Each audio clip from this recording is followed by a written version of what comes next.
All right. Here we are. Should say, well, you know, and I'll hold it for the intro part so it gets in the real pod. Very noble of you. Well, you know, if you're going to thank somebody, you should thank them for real, you know? Sure. Man, I like the other... Oh, you know what? I know why that wasn't working. I don't think... the earbuds real quick? What's that? Mic? Yeah, I'm going to switch it. But I don't need to, like... At that guy's house? Yeah. Wow.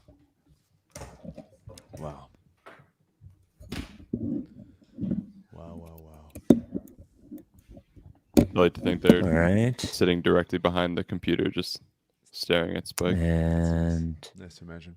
Yeti. Can you guys talk? Hello. Yes. Nah. Damn it. I hear myself. I just don't hear you. You got to put the output I'll go back to your the mic other one. as well. Man. He can't hear me, so he doesn't know. But that's the fix. That is the fix. There we go. Yeah. You still hear me, right? Still yeah. Right. You gotta put the output to the mic. You gotta put the output. I did. Oh, it didn't work? Yeah. I heard myself. Yeah, that's what I thought it was, and I turned the volume up, and that's not on your computer and StreamYard. Yeah. Yeah. Interesting. Yeah. It worked before. But, very interesting. Mm-hmm. It's so weird doing it with a different setup. Yeah, I hate only having one screen. Yeah, like on the road, it's the worst. Yeah, I'm a 2-screen guy now at home. Yeah. So it's crucial with the rundown and sharing your screen for stuff. Oh, that's right. You do that. Hang on one sec. Yeah. I just want to post the link. Hang on.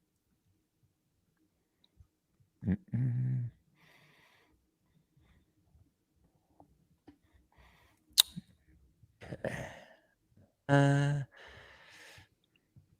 right, we good to go? Yep. Let's do it. No, see? No, I need 2 screens. The Rights to Ricky Sanchez podcast is proudly presented. Well, we don't have a guarantee of that. Yes, I guess. It's proudly presented by DraftKings Sportsbook. Sign up for DraftKings Sportsbook by using promo code RTRS, and brought to you by LL Pavorsky Jewelers, where Rights to Ricky Sanchez listeners go and get engaged. Big Barker Therapeutic Dog Beds. Get yours at bigbarker.com/Ricky, and Stateside Urban Craft Vodka, the official sponsor of the Corner 3 newsletter with Zoe. Subscribe at rightstoRickySanchez.com/newsletter. On the show today, we start another season. The Sixers lose to the Milwaukee Bucks. What was I going to say? I wasn't going to say. I'm losing my words. What's the word that they tried hard, Mike? Effort. Well, effort is a word. Yeah, I don't know if that's what I was. They lost the Milwaukee Bucks. Sixers, Adam leaves the Rights to Ricky Sanchez, and James Harden shows up and is sent home as Sixer security doesn't let him on the plane. At least that is the report. If you're watching on YouTube, please subscribe. We do the pods live. The ones during the week are usually after games, so right after the game, hit subscribe and turn on notifications there. I did mention Stateside. Stateside Vodka is the home of Surfside iced tea and vodka. It's the only drink you need, really. It is, I know you've heard a lot about all the different iced tea and vodka drinks out there. This is the only one you need. It's the best one. It's the best tasting one. It's only a few grams of sugar, only 100 calories, and it tastes great, lightly sweet, and no bubbles, because iced tea does not have carbonation. Go to statesidevodka.com to order yours. You can order it right online. And thank you to Nick from Atlanta, as well as his brother, as well as his sister-in-law. I am in Atlanta. I needed a place to do the podcast. Nick was kind enough to invite me over his brother's house. He just got a new house. Here we are in the suburbs of Atlanta, and I am doing it in their dining room. And the internet's good, and watch the game here. So thank you. Ricky community is the absolute best. Without any further ado, Amos and the Chef. Larry, sweetie, the man is here.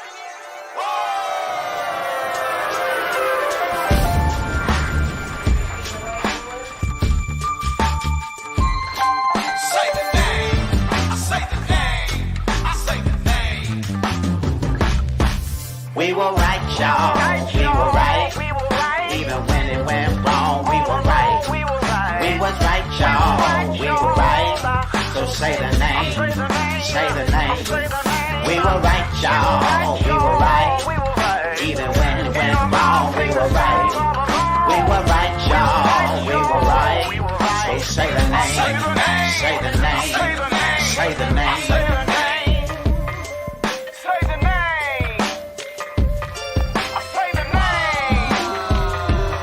I say the name. Say the name. Rights To Ricky Sanchez forever. Valiantly is the word I was looking for. Welcome to the Rights To Ricky Sanchez podcast. I'm Spike Eskin, along with a guy who is the birthday boy, if I remember correctly. That is one Mike Levin. Happy birthday, birthday boy. Thank you. I am the birthday boy today. I am also sick with a head cold situation. So this is my birthday flu game. We'll see how I do. We're back. Yeah. We are back. We are back. I went through all the emotions in this one. I will admit there is a new emotion for me. We've during uncovered this a new game. emotion. Let's hear it. Yeah. So this is an emotion. Let's see if you can guess what the emotion is. This is an emotion that I have denied for several years. Every time you have brought up this emotion, I have dismissed it, said it's loser talk. But for the first time in years, I felt this emotion during the fourth quarter of this basketball game. I think you're circling moral victory, but that's not an emotion. No, I'm a ref guy right now. Oh, ref guy. What Ref the guy, fuck was sure. that? What are we doing here? Yeah. What are we doing? We're fixing games for Market 32? Is that what we're doing? We're letting Giannis throw the ball over the hoop and catch it without it touching anything? Yeah. Is that what we're doing? Come on. I mean, that was obviously a bad call. That was obviously a flop on Jay Crowder. Yeah. What are we doing here? Like, What are we doing? The fact that there's like marginal contact for some things And not then for when you see other others. stuff, it's like that's actually so much more than marginal. Yeah. That's wrong. I hate the way that Trae Young does this also. Harden does it also. Like baits for fouls on threes. And it's like, that's the stuff you should be legislating out. Like not the other stuff. Like why is just like, look, hey, does that look like a normal play? And if it doesn't, then don't call a foul on it. The ref, I than played what we Little do. League with the fucking ref. Are you a real one or you aren't a real one? Gons and I played Little League with Mark Lindsay. No, Let's all refs go. are losers. They're all Yeah, bad. They're total all the most loser. gullible people on the planet. Unbelievable. It's deeply stupid. But this game one, the Harden issue, we will get to. Oh, we will. I thought that they played they played them straight. Like they ups and downs. Game of runs, and you saw some guys get hot. You saw some guys go cold. The offense looked stagnant sometimes. There's mistakes that were made, some positive stuff, but ultimately, Embiid shot 3 of 8 from the line. That's not going to happen really ever again. If he hits a couple more foul shots, they win this game. I was maybe I'm just over medicated right now, but I was relatively fine with how they played given the personnel on their team. Yeah, they down by. I mean, I don't want to sound like a loser, right? AU wrote a thing this year, which I feel like he writes before every season, that he's not going to get too mad during the regular season. He's just going to copy paste. Enjoy it for what it was. I don't want to sound like a loser who just enjoyed it for what it was, but they're down 18 in the second quarter to a team that everyone thinks, God, I feel like a fucking loser saying it, to be honest with you. I was glad with the fact that they that they got it to where I felt like they could win the game. And then even toward the end, when they fell down by 8, they battled back again. I would say that the thing, we'll get into the sort of different things in the game. The only thing I was disappointed in, and he had a little bit of a rhythm in the middle of the game, but I just for once in my entire life want to see Embiid in the first game of the year not look like he's in his first preseason game, or that he's been off all winter, Sure. And that's the down the stretch stuff, that's part of it too. And the beginning of the game, he just doesn't look like he's played with anybody. Absolutely. Yeah. I mean, he looked bad. He didn't play well. Even his we don't have to do this anymore. He's deep into his prime, but even his not good games are still good on the scale of what is a good NBA basketball game.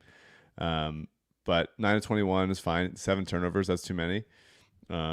3 of 8 from the line, maybe from just being out of shape, not playing himself into shape. It's the same stuff, man. They send double teams at him. He doesn't, expect it. He sort of he doesn't go up strong enough to earn the foul call sometimes. He thinks he's just going to get it from the refs, that he just deserves it. And sometimes they give it to him and sometimes they don't. And it's really a toss-up. And we've seen so many times in the playoffs when he doesn't get that call, and then it's just like his body language suffers. He doesn't get back on defense, all that stuff. And he's also just not as strong with the ball as you'd expect. Yeah. Like, be physical and strong with the ball. He gives it away, expects the refs to bail him out. It doesn't happen. He played the entire first quarter, looked super winded. Yeah, and the passing is the passing, He's not a good passer. He doesn't have passing touch. He doesn't have anticipation. He tried to do a volleyball pass at one point. That led to a transition three. Super undisciplined. The more tired he is, the more undisciplined he gets. Even one time he got a kick out to Maxey that Maxey made, but it was like at his ankles. And it's like, you just got to do the simple stuff. And it seems like that's the one area. Embiid has gotten so much better in every single area of the game from when he came out of Kansas. And passing is the one thing that he just has not improved at any meaningful way, and like handling double teams. And I find it personally insulting that he watches Jokic and thinks that like he could play like that. Yeah. And that he's always just wanted to play that. Like, all he's needed is somebody to allow him to do so. I'm like, that is a real, like, that's a punch in my face. Like, no, you don't. Like, let me show you some tape of yourself passing. But willingness to shoot threes. He was 3 of 7 from 3. That was nice. Yeah. You got to keep punishing them when they drop on Maxey. I love Joel going at Giannis when Giannis was covering him. I've been critical of Giannis in the past for not covering the best players, and he did tonight for some of the stretch, and Joel did go at him, which was nice. It felt like early in the game he wasn't getting easy looks, like the kind of looks that Harden used to get him, Yes. But then in the fourth quarter, him and Maxey got into a rhythm, and they started getting those. And he did some of his bully ball stuff. He did some mid-range stuff. When he does bully ball, like, I really need him to dunk. I need him to bully his way in there and then also like explode up and dunk over them, because he just doesn't have the touch. I don't trust his touch around the rim like that. And I know he's like feels like he doesn't have to, or doesn't. That's like taxing on his legs and stuff or whatever. But like, I need him to be able to be a threat to, like, Rashawn Holmes style, just like explode up and just dunk over people. It's never going to happen. I need it to. It's never. I need it to. I think we're past the point where it could happen, though. Yeah. And then also he barely rolled that much. I thought it was he did one time late. Maxey found him. I would like him to do that some more. But they'll find that. And yeah, like you said, he looked rusty. He looks kind of slow. He looked out of shape. But he's still on the scale of still a helpful player. Did a good job. The Rights to Ricky Sanchez podcast is brought to you by LL Pavorsky Jewelers, who is in, we are in our 11th Ricky season, and he has been with us spiritually the entire time. But I think probably 6 or 7 of those years, the first sponsor of the Rights to Ricky Sanchez podcast. Quite simply, he has helped over 360 Rights to Ricky Sanchez listeners get engaged. That's right. 360 Rights to Ricky Sanchez listeners plus have purchased engagement rings from LL Pavorsky. If you listen to this podcast, even if it's the first time you're listening to the podcast, if you're going to get engaged, you have to go to LL. The difference is the service. He's going to get you great jewelry. He's going to get it to you for a great price. But if you've ever been to a jewelry store, they can be super intimidating. They jump right on top of you and they're like, buy some jewelry, but not LL. LL wants to take his time with you. LL wants to make sure you feel comfortable, so much so that he doesn't want you just wandering into the store. No, he wants you to make an appointment so he has all of the information he needs so he can treat you the right way. Everyone knows LL is where you go. Everyone knows. To make an appointment, give him a call, 215-627-2252. Shoot him an email, lee@llpavorsky.com, one of those. Tweet at him @llpavorsky. And then, if you'd like, you get invited into the beautiful store that's been there for more than 3 decades at 707 Walnut. If you're in another part of the country, he can take care of that too. You could do it all online if you want to. Do it over FaceTime, do it over Zoom. He's the best. We love him. Excuse me. He supports our charities, Mama T's Community Fridge and Providence Animal Center. LL Pavorsky Jewelers. Less mucus than I currently have right now. Yeah. So top line thing. So you mentioned Harden. I don't want to talk about Harden really, but until later. Yeah, you can feel his absence for sure. Yeah, certainly. Like what I was going to talk about was the nurse stuff, and that the offense looked kind of jumbled a lot of the time.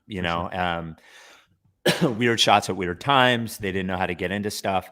And in the first quarter, you certainly felt like, oh boy, it definitely feels different without Harden there, 100%. I think it's going to take. Nick Nurse played a lot of players today. Probably played 10 players, 9 or 10 players He played today. 10, but Springer only played the first half. Yeah, Springer. We didn't see Springer in the second half, and we'll get to Springer. It's going to take him a while, certainly, and you have to cut him a little bit of slack, given A, it's a new team, B, the primary ball handler's not on the team. But I felt like the offense and the best player on the team only played 25 minutes in one preseason game, so they haven't had a lot of game.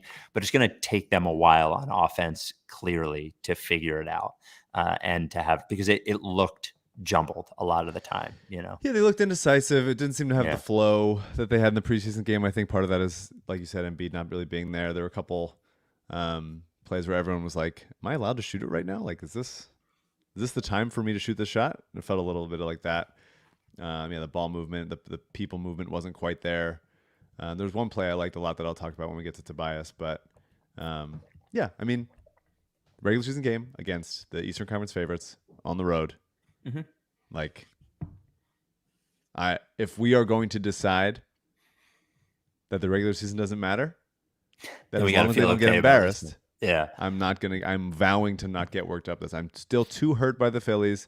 They not only did it in an embarrassing fashion, but then they made me sick, and we can't get worked up about this kind of game. We can say, like, all right, a couple free throws, couple ref calls, go the other way. This is a win.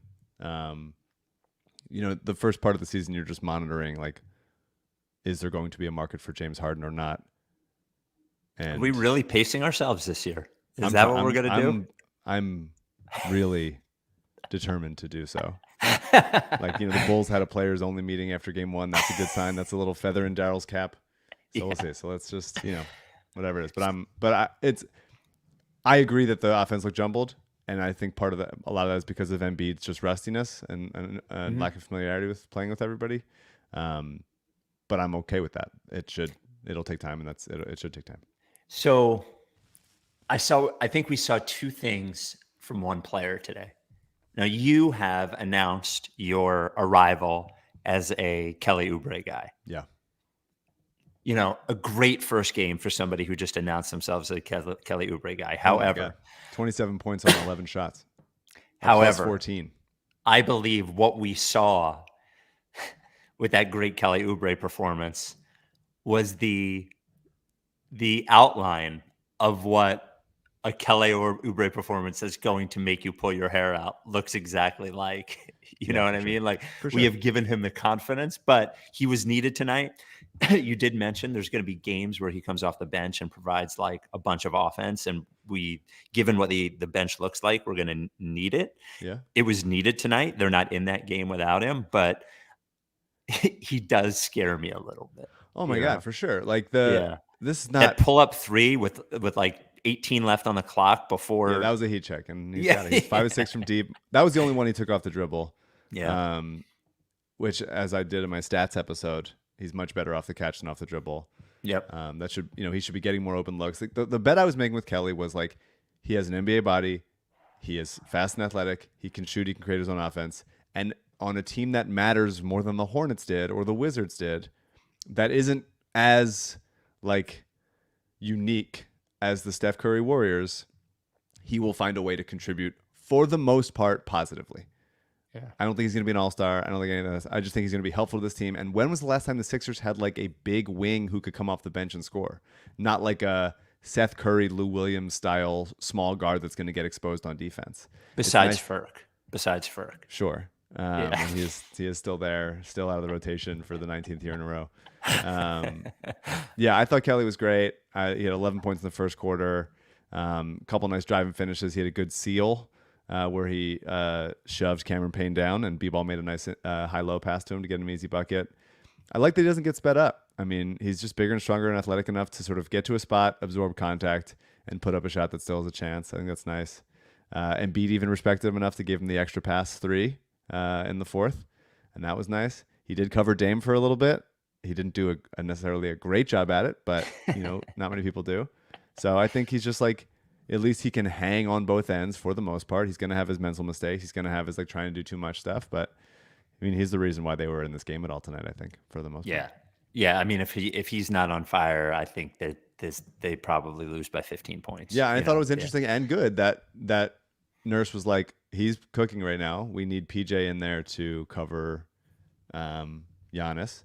Melton has a couple good moments, but like Kelly is doing better right now. We need Kelly in there, and he went to it. I think I like seeing that with those last couple. I wouldn't mind everybody except for Maxey and Embiid being like fungible in the last minutes of the game, like whoever's playing best based on matchup. I think there should not be any loyalty to like people earning their spot there because they're not good enough. It was a good though familiar Maxey game, right? I mean 8 assists, no turnovers. I didn't know the turnovers thing. That is good. Yeah, for sure. 40 minutes, 8 assists, no turnovers, 10 of 22 from the field, 3 of 8 from 3, 8 of 10 from the line. That is like lead guard stuff. 31, 8 and 4, 2 steals, no turnovers. By the way, nailed the Ricky same game parlay at DraftKings. It was nice. Maxey. It was 25 points. It was 6 assists and I think 3 threes. I think it was Very the nice. Plus 310. I think it was. I thought he played great. I thought there's so much responsibility and pressure on his shoulders on those non-Joel units. And you look at the lineup and you're like, that's Maxey, and that's a lot of guys that really shouldn't be dribbling. But he like took it upon himself to, he's a vet now. He gets his head down. He goes when he has a guy on that he thinks he can beat, he goes right at him. He got a switch on Dame, and he's like, oh, I'm going right at him. Created a ton of space. Step back 3, bang, barely hit net. He drew some fouls going right at Campaign. He's like, this guy is not in the same league as me. I thought that was nice. He really was a 3-level scorer tonight. We saw the floater come back. He sort of went away from that at times last year with that little mid-range. And I think people want him to get to that Chris Paul sort of snake the dribble type deal into that little fadeaway. And he can do that sometimes. But the floater is also really cash and hard to cover. So I'm fine with that being his thing. He's such a downhill guy and he's so fast. I would love for him to throw some more lobs, but that might be a B-ball and Embiid lack of lob catching situation more than a Maxey unable to throw it, but I'd like to see it. There were a couple of spots. Go ahead. Sorry, last thing with Maxey. There's a huge moment where he cut off an Embiid pass down the lane and finished over Brook Lopez. And I thought that was really cool to see. Like, he just gets up and he finishes so strong and composed. And he forced it a couple times, of course, but like, I thought it was a really like, this is who I'm going to be all season type of game for Maxey. I can do whatever you need me to do. I can get guys involved. When the offense stagnates, I can step into a 3 or hit a step back, whatever. I thought it was great. I love Maxey, man. I'm going to give you some bad news. If assuming Harden does not play significant time for the Sixers this year, your desire for a certain number of lobs this year is not going to happen. No, I know. There were like 15 times when I was like, "Oh, there it is, and it does not happen. Yeah. They don't throw the pass. It's just it's not in the DNA of anybody on this team. I don't think it's not going to happen. Yeah, for sure. Did Melton play? Melton, Nick from Atlanta noted it was a little weird. Melton was not on the floor right at the end of the game there. Because he's the guy that you want on Lillard. Well, that's what I said with Kelly. He went to Kelly because he was playing better. A little weird. A smart, worthwhile, like, hey, he's got it right now. Melton had a couple nice finishes and a couple bad ones in transition. He is currently running backup point guard. Yeah. And they're just going to be at a dribbling limitation between Melton, who is like serviceable but not creative, and not super confident with his left. Beverly, a little bit the same thing. Like, they can't go everywhere with the ball the way you would want a backup point guard to do. So that's going to be a struggle all year, I think. But I thought that he's going to be really helpful in the sort of havoc-y Nick Nurse defense. Got a couple steals early. I think he's just a very scalable player. You can scale him up or scale him down, and he's going to do either like a little bit more, a little bit less, but there's not much difference to his game as you ask him to do more. I like having him on the team as a presence. I think he's good. So Springer had a couple of fucking insane highlights, defensive highlights in the first half. The thing I'm blown away by with him, Tell me, is the play aside, or the thing I can't figure out, is one of the things that I thought when I watched him the first couple of years, his third year, right? His third year, yeah, was that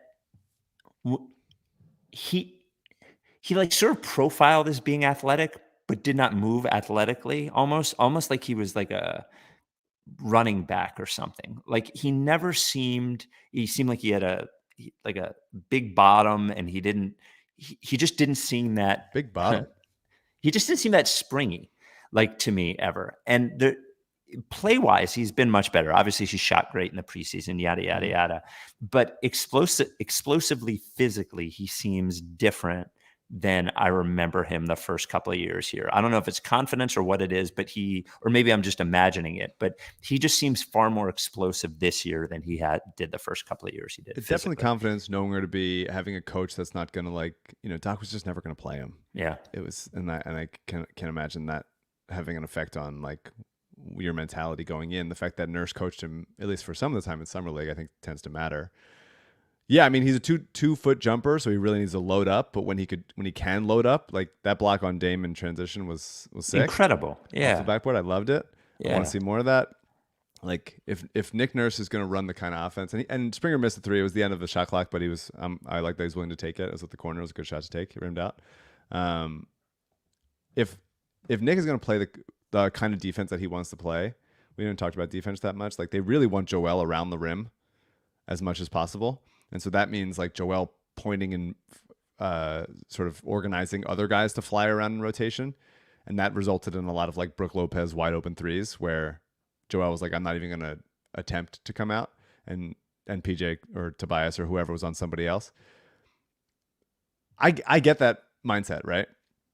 Of Joel's our best rim protector. Let's have him near the rim. Everybody else cover the perimeter for Joel so he can clean out the mistakes at the basket. But like when that's Danny Green and PJ Tucker and Tobias Harris, like they are physically unable to move and react that fast. They're not going to get there.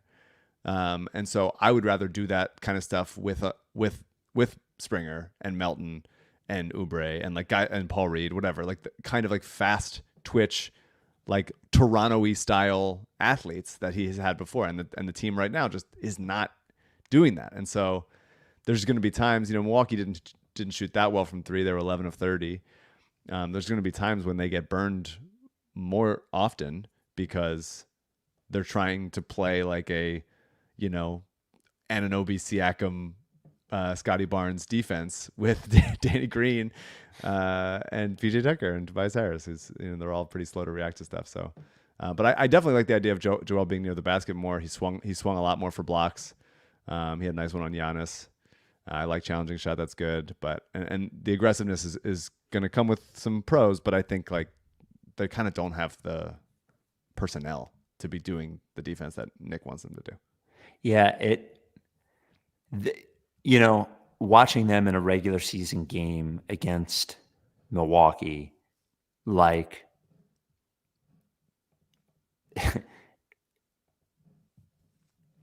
they are like their talent level just is not where it needs to be. And honestly, that's why we have to think about this regular season differently, at least until the Harden trade happens. Like they can't, and I don't want to belabor this right now. I want to talk about the game, so on and so forth. Like they're not competing for a championship with this roster. Like, yeah, it's you can talk yourself into 50 wins. You can talk yourself into this Maxey thing and yada, yada, yada, but it's not a realistic, scenario. They have too many guys playing who shouldn't be like playing significant minutes, who are going to have to play. Danny Green was the fucking first guy off the bench. Yeah, I don't like that Danny Green's the first guy off the bench. I don't like that at all. He just looks slow again. Yeah. There's just too many, like with Danny and PJ specifically. And I guess you could say Pat Bev, but Beverly popped a little bit. Like he still can he looked fine. get up. I and thought get, like, Pat. I get thought somebody Pat. and be forced to travel Yeah. on Giannis. He had a little floater with when B-ball was rolling off of him in the pick and roll. That's fine. Like he can do a little bit, but you put all three of those guys, like those are three guys that really can't do much on the court, that are very like sedentary. And this is not a sedentary league. I would like for more athleticism, and that's why. Is that the new NBA slogan? Yes, this is not a sedentary league. It's just like, give me some juice. Give me some, like, everybody. If we're going to have guys that, I understand you need shooting, whatever, but like there's not perfect players to fit in there. Kelly Oubre tonight was the perfect player in that, like, he's athletic and also he was hitting shots and not making too many mistakes.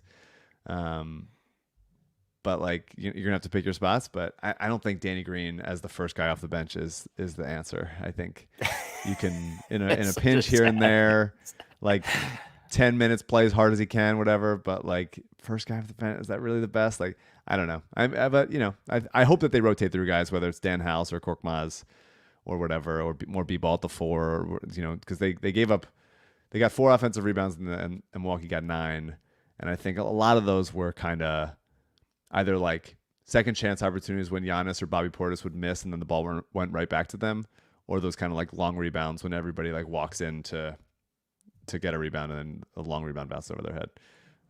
So it might be nice to, try to no B-ball and Embiid together tonight. But I don't know. I'm fine with tonight's result. It was not, they could have won this game. Some ref calls were bullshit, some mistakes, some sloppiness. But ultimately, like, I want them to keep trying new stuff, and yeah, this is the start of the dawn of a new season. How about the second decade of the Ricky with the sun? Wow. I did mention we had our own same game parlay on the DraftKings Sportsbook app. I love when we're able to do that. So, and we hit it, which is great to hit, because I have to pick it, and I'm not great at picking those. You can pick your own same game parlay in the DraftKings Sportsbook app if you don't want to use ours. But ours was Maxey 25 points, 3 threes, 6 or more assists, and we hit it. It was plus 310. If you sign up for DraftKings Sportsbook now, they are an official sports betting partner of the NBA. New customers get $200 instantly in bonus bets for throwing down $5 on the NBA.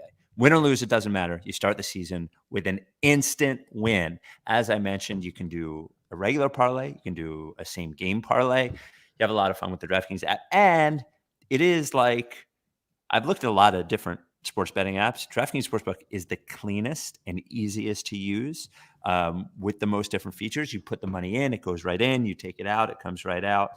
By the way, Eagles, I'm looking right now, 7-point favorite on Sunday against the Commanders. Okay. And Nick mentioned it. I didn't know if it was legal in Georgia. It's not legal yet down here. So yeah, I can't place any bets. But when I go home, my Texas Rangers win the AL bet for that I made earlier in the season. And when I was in Arizona, it cashed. So plus 800. Is that what it was? Yeah, I think so. Something like that. Awesome. Basketball is more fun when you're in on the action. Download the DraftKings Sportsbook app now. Use code RTRS. New customers get $200 in bonus bets instantly for betting just $5. Only at DraftKings Sportsbook with promo code RTRS. The crown is yours. Gambling problem? Call 1-800-GAMBLER. Got to be 21. See show notes for details. B-Ball Paul is the last guy that I wanted to mention. And I went to Tobias, but let's do B-Ball first. So B-Ball did have that one excellent offensive move. I think it was in the second quarter. It was incredible. It was on like an offense stagnated. He's 23 away from the basket with Brook Lopez on him, and he's like, no problem. I'm just going to body you all the way to the cup and hit a layup with touch softly off the gas. It was great. I loved it. I do miss a little bit. I'm not going to compliment Doc. I'm not. But I do miss a little bit toward the end of last year, B-ball being so focused on what his role was. Yeah. Set screens roll, set screens roll, set screens roll. Right. And then Havoc offensive glass, Havoc on defense. And I do think a little bit, and it's probably part of the growing pains to see where his game could go. Yeah. I think a little bit he doesn't quite know, and the team doesn't quite know what he is right now. He's shooting threes, doing this, but he's not great at any of those things. And when he was doing those things last year, he was great at those things. He's setting good screens. He was the only guy that him and PJ, the only guys that set really good screens on the entire team. And I do miss that a little bit, I think. Yeah, I agree. Yeah. I thought he was fine tonight. I like that he took a three. I really wanted it to go in. It almost broke the backboard. It was like a thud, man. I'm still looking for him to get chemistry with some ball handler on lobs. I kind of think it's going to be Pat Bev for some reason. Yeah. That Pat's going to get to him in that way. Yeah, there was one time when I thought B-Ball always does a really good job on Giannis. I mean, I thought as a team we all did a good job on Giannis, whether it was PJ or B-Ball or Embiid. I don't think Tobias should ever cover him. But like Giannis had 23 points on 22 field goals, 7 turnovers. Like he was kind of out of sorts. There was one time when B-Ball was on Giannis and PJ was like showing help, and I was like, "Don't do it, PJ. B-Ball doesn't want you to do it.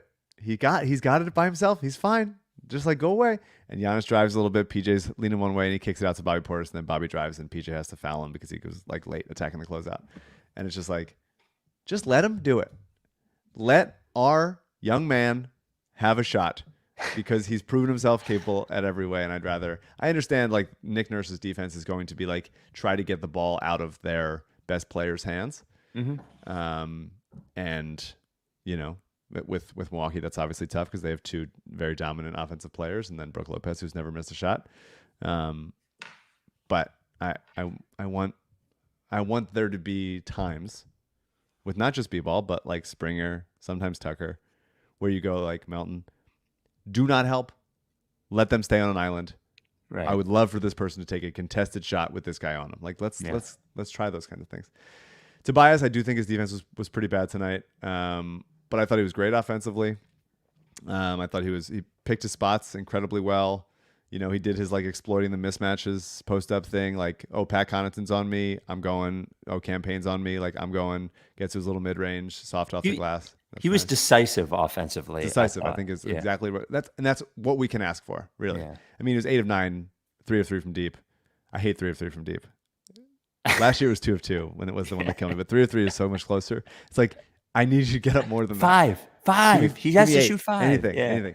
But I thought he was great. I like that he was hitting on contested straightaway threes.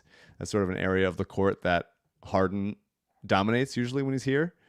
And it seems like Tobias's threes go in more above the break than they do. This is just, I should look this up. I certainly could. But my feeling is that Tobias's threes go in more when they're above the break than when they're in the corner. Doesn't seem like he's super comfortable from there. And my favorite play of the game, it was a Nick Nurse designed ATO. Tobias brings it up. You don't really see him to bring it up at all last year. I can't really remember instances when that happens regularly. He passes it to Embiid at the nail. Danny then screens for Tobias, forcing a Bucks switch. And then Tobias has a smaller guy on him. Joel makes a nice entry pass to Tobias as he's sealing Dame. Help comes, and Tobias swings it to Oubre for a corner 3. Just a really nice, like, we're either going to get a lob out of this, or to Tobias, or an easy layup, or a kick out. Like, it was just really nice. Everybody knew what they were supposed to do, kind of thing. I like seeing that. The question is, are they going to be able to do it when they take something away, or it's, can the pass be crisp enough to get it there so that there's not a record scratch type moments? But I thought that was really nice play and nice draw from Nick. I mentioned one more Tobias thing. I mentioned we are heading into our second decade of Sixers basketball. I'd like to congratulate Tobias for he also in his second decade of Sixers basketball. Unbelievable. Is the legendary contract. The 11 48 years. It was before they started doing all those limits. It was like the Rashard Lewis contract, I think it was, and then it was this one. So congratulations to Tobias. So all in all, given the competition, given the situation, I thought it was as you mentioned, it was a fine game, and some good things, some bad things, but it was fine game. Yeah, good game. I mean, I think that Milwaukee is not a perfect team by any means. I think that when Dame's off the floor, they're going to really struggle. And I think we're kind of in the same boat when Maxey's not on the floor. Like, who's going to be handling the ball? And it would be nice to do to if you can trade Harden for someone that can cosplay as a little bit more of some distributor that's also not quite as exposed on defense. We'll see. We're going to be talking about it until it happens. So before we get to the Harden thing, James Harden is attempting to leave the Philadelphia 76ers. I guess he had the option, but he chose to stay, and then he wants to be like escorted out. Somebody who did leave us, the Ricky, the first person to ever leave Team Ricky. Is that true? What's that? Is that true? Yeah, I can't think of anybody else. Can you? Wow. Yeah. The first person to ever leave Team Ricky, Sixers Adam. Sixers Adam writes, "It is a bittersweet moment for me as I announce this is my final story for the Rights to Ricky Sanchez. Working for the Ricky for nearly 4 years has been an absolute thrill and experience I enjoyed every single day. While I will be covering the Sixers as a new home soon, my time with all of you has come to an end. I was 17 years old when I got a text that blew my mind. It was from Crazy. Spike, who had been listening to on the pod religiously for years. He said he saw great potential in me as a writer, and he wanted to bring me on board. And in that time, Adam started as a 17-year-old, now still 17, but has gone from a high schooler who wrote on our website to like a guy who like goes to all the games and covers them and asks the players questions and writes like beat writer type stories. It's amazing. Love it. And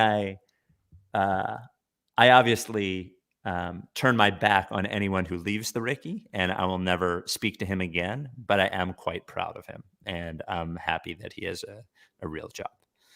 Really great kid. Yeah. Great writer, reporter, doing the Phillies and Sixers now for Philly Voice, which he announced. Yep. Love him. So happy for him. Proud of him. The Liberty Ballers / Rights to Ricky Sanchez coaching tree grows. Yeah, it's not another bad. branch. Yeah. Love it. Now, I don't like the idea that you leave the Recchi and like whatever he's doing is somehow elevated. Like that is not, to me, that is not true. I think his salary is probably elevated. His salary is definitely elevated. Nice. Yeah. I knew it was going to come given his situation and what he wants to do for a living. And honestly, the best thing I can say about Adam is that I can be like, I expect the people that I feel potential out of, I can be, my job is managing people. I can be hard on people. And there were times with Adam when I felt like I needed to be hard on him, and he was great about it. Like he took that awesome, and he continued to like, we really watched him get better and better and better. And I'm excited for him. So Sixers Adam's gone. We will replace him obviously with somebody way better. Just kidding. We are looking right now. We have some candidates that we're looking at. So we will find a new process realtor person, but Sixers Adam, we wish you the best on your journey. Up and away, Sixers Adam. And if you feel like you could be that new Sixers Adam, Sixers Carl. Yep. Sixers Brittany. Well, we do own the name Sixers Adam, so whoever we hire will be Sixers Adam. Anything. Yeah. Reach out. Reach out. Do you see my commercials aired? Yes. So I didn't know if we were going to be allowed to. Sure. Did we say Google Pixel when Mo Bamba was on the pod? Okay. No, wasn't allowed to. So Mike mentioned I don't think we talked a lot about it. Mike mentioned on the pod several weeks ago that it was during the strike, but you were allowed to work on a commercial. Yeah. You were working on a commercial. You had to sign an NDA, but Mo Bamba was there, and also Jimmy Butler was there.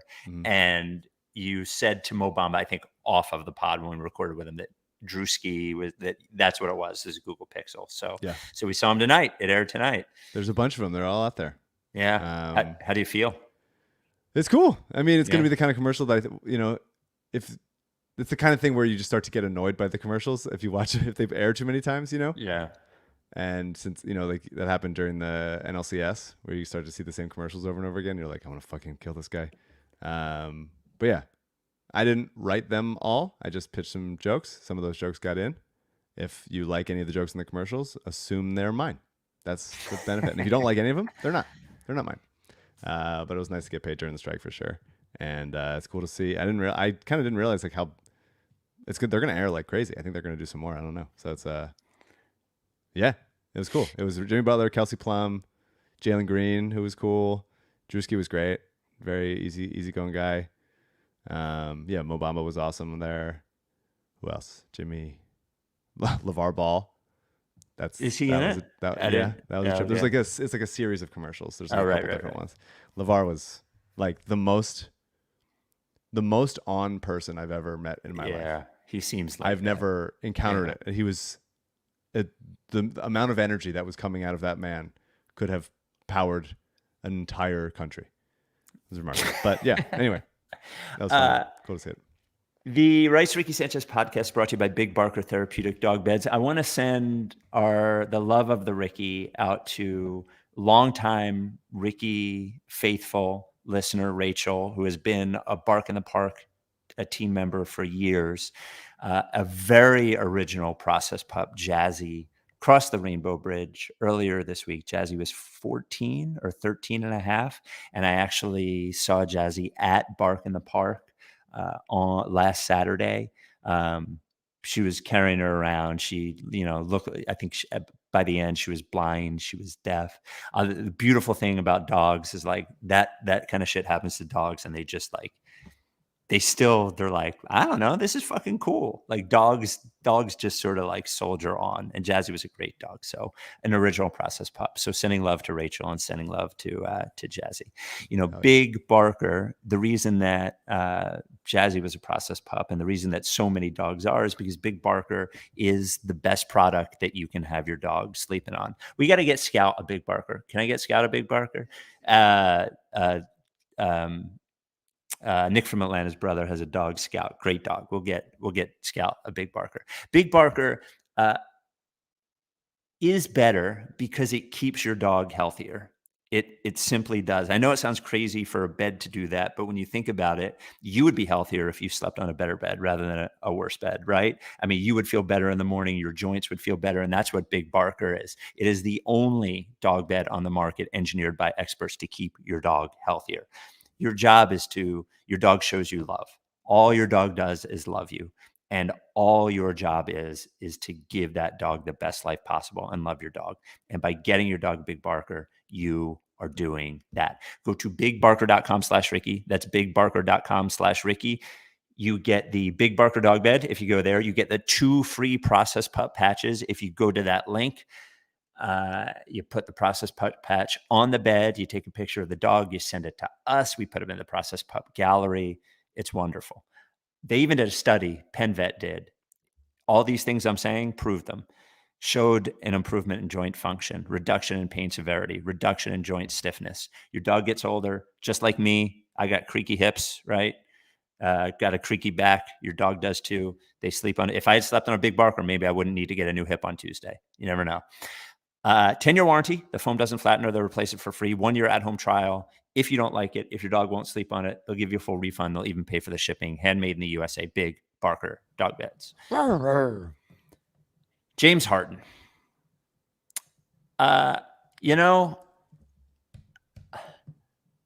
This is the most annoying story we've dealt with in the 10 plus years of the pod, I think. That's my opinion. It's a long list, and this is the one. I think the most annoying part about this story is that literally nothing is happening, but they keep reporting on it as if something is happening. That's right. You don't like that? What's that? You don't like that? It's annoying. It's so annoying. Everyone's so annoying. Everything. I won't say who. I was talking to a reporter today who has written things about this. And I said, it's so funny that the one person in the world who should know, that Daryl Morey is not just going to give James Harden away, is James Harden. And he seems most angry about it, most surprised by it. And the one person in the world who should know that James Harden is capable of this is Daryl Morey. And he seems completely blindsided by it. Every time. And they're both like, with their eyes closed, running into the same wall over and over again. But they're in the house they grew up in, and that wall's always been there. Like, You why should are know they you're in so a rake surprised? Yes, it's so fucking dumb. So the advancement today was the story.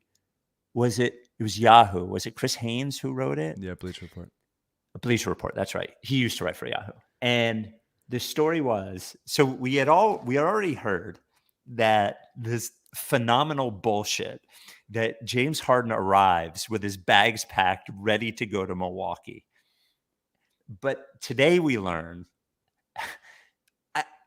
you have to know that, like, who they're talking about when they're talking about like Sixer security and all this stuff. And you have to know what it's like with these players to understand how ridiculous a story that he tried to get on the team plane and a team security official told him he wasn't allowed. Yeah. Team security, the Big Show, stopped Harden from getting inside. What are we talking about? You're James Harden. You weren't like forcibly removed. It's so dumb. Ridiculous. Oh my God. It's just so stupid. So, and then the story is that, so then after the Big Show, after Bam Bam Bigelow escorts James Harden to the side, then Elton Brand and Nick Nurse come over and explain to him that he has to go ramp up and he can't play basketball yet. By the way, setting up the possibility that James Harden's like debut could be at the Wells Fargo Center. Sure. I guess fun. On some level. Yeah, so the Sixers have one more game of their 2-game road trip to Toronto. Yeah. And then they're home. I don't know. There's been like somewhat credibly sourced reports that talk about the fact that James Harden's mom might be sick, and if that's the case, obviously that is excused absence, and we hope for the best there. And that is like a relatively sudden thing to come up in the midst of all these things, but that's not to say it's impossible. Yeah, everybody keeps acting confused, from Daryl and James to like every like news breaking report, and then like Nick Nurse having to be like, we'll see if he's here. I haven't heard about it, but if he's here, we'll play and we'll see. And it's very funny having to, and obviously incredibly frustrating, having to listen to Chris Haynes or Woj or Shams talk about like, now the NBA is considering filing charges against the Sixers because this new report actually says that you're not allowed to hold guys out. It's like, well, he hasn't been here for 10 days. And he also like publicly demanded a trade, saying that he'd never play for the guy in China to kids. And then also had a woman hold it up in a club. Like, is that, what part of the rules is that, Dave Silver? Like, point that out to me. Oh, we have to just let him play because he just like showed up? That's wild. But also, like, it's a little bit on the Sixers to not know that ahead of the actual runway. So like everybody continues to be the bad guy here, except for us. We are the good guys. The fans are the good guys, just trying to like enjoy a basketball season after the Phillies collapsed and slightly believe in something positive happening. And here come another piece of news to, cut us off at the knees. You had mentioned it. I just want to watch a little bit of Nick Nurse being forced to answer questions about a player that he's barely ever coached, that he doesn't know, that is never going to play here, that he never talks to, and has no communication with every time he does press availability. CJ, could you play that? He was here. He was in some of the stuff early. Obviously, we're doing a lot of game prep stuff, so that he didn't take part in much of that. It was a pretty short practice at that. So he was in the practice at the start, and he was there at the end. But, we had to get ready for our game tomorrow with the guys. There at the start, there at the end. Hard to. The middle, I don't know what happened. 10 days, so we are in ramp-up phase again. So he will, like we would normally do, he will stay here, get on-court work with our staff and with our players from the Blue Coats and our two-way guys and things like that. And Nick, you got to talk faster if we're gonna clip you on the pod. Yeah, I need faster responses from Nick. And then the trade stuff. I think we had mentioned on the last pod. What are these trade calls like? As it's only two people and only two teams. Woj's report on the Clippers. You could just play it. It's just ridiculous. After today, are we any closer to seeing a deal be done here with the Clippers? I'm told that with the start of the season now, at least for the foreseeable future, the Clippers are stepping back from these trade talks about James Harden. They are essentially pausing them. They have talked with Philadelphia for months about a trade. They've made their best offer for Harden, and they are now going to start their season and see what this team looks like with a healthy Kawhi Leonard, a healthy Paul George. Now, the Clippers may revisit this at some point, but they know they're the only bidder for James Harden. They're the only team that's made a serious CJ offer. won't cut They don't it. Yeah, I mean, they have to just dress it up to make it sound like sleek and legit and sexy, but it's just like, Stop talking about it. They're not offering anything else, so he's not offering anything else. I honestly don't even know who is helped or hurt by any of these reports at this point. I don't even understand the point of them. Is this interesting to anybody? I don't know. We've been in the same place for so long. I don't know. Yeah, I mean, I'm sure it's different people leaking different stuff. Sometimes it's agencies, sometimes it's front offices. Sometimes it's probably just like, Terrence Mann being like, I'm not this valuable. Like, you guys know that I'm like straight up a role player, right? And I'm 27. Like, yeah. Did he even play? I don't even think he played. He was out. He was out. He was like an ankle thing or something, or hamstring or something. So we wait, and we keep waiting. Something that we've been good at doing for a number of years. We say farewell to Azuolas Tubelis. Yeah, and I never liked him really. And was a fun player at Arizona, but just does not feel like it. You have to be so good to be Sabonis, and he's just not good at enough stuff to be that. And so I never really saw the value of a two-way guy. It was weird that they cut Ricky Council and then brought him back. But I think overall, Jaquavion Smith is a great two-way contract. I think he's going to sign for a regular contract next season. And then you take a shot with Ricky Council, see if he gets better with his jumper.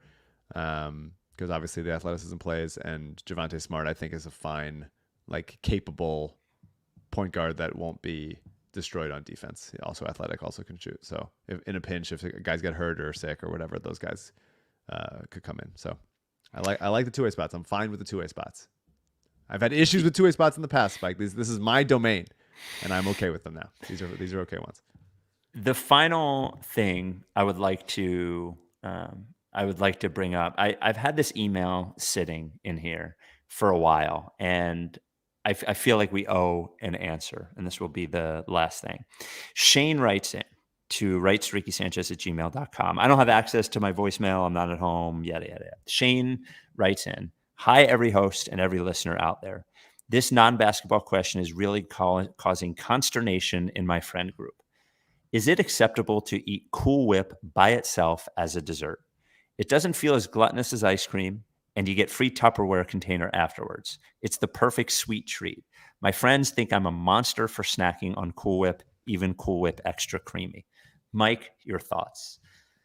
I don't feel like I'm enough Cool Whip experience to call it. Not a dessert or an add-on that I do. So I don't eat it anymore because it is dairy. I love Cool Whip. I loved Cool Whip for a long time. I think it should be an okay dessert, but I don't think it is.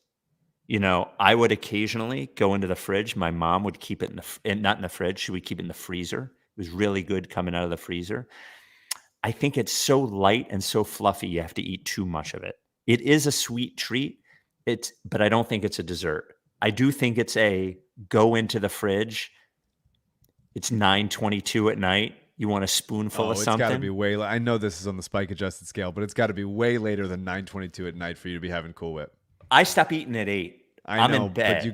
But I'm a human, a regular sleep schedule. It's got to be like 11. It can't. Yeah, at least 11, at least past 11. 11:15 is the Cool Whip hours. Wait a minute, hold on. Regular humans during the week are in bed at like 11ish. That's a normal time. But that's why, like, if you're going to the Cool Whip around that time, that means like all the lights are off everywhere else. The refrigerator light is the only light that's being illuminating anything. Okay. Give me that Cool Whip. I'm eating that shit in the dark. I don't need anybody talking to me. I do like Cool Whip on top of a pie, and I'm a big pie person. Pie is good. I love pie. All right.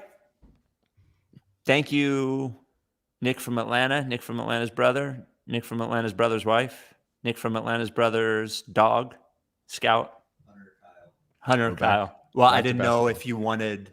Oh, okay. You had already exposed your name. I didn't know if they wanted their names exposed. And thank you, Sixers, for not embarrassing us at least tonight. No, that's a win. Yeah. We've been embarrassed so often by Philadelphia sports teams, and the Phillies did that to me personally. Took it personally, and the Sixers could have gone either way. A couple ref calls that I don't like, a couple free throws would have been fine. So let's win against the Raptors on Saturday and come back home and see what happens with our friend James. Yeah. All right. We will talk to you next time. Are you down with TTP? Spike Eskin is alive.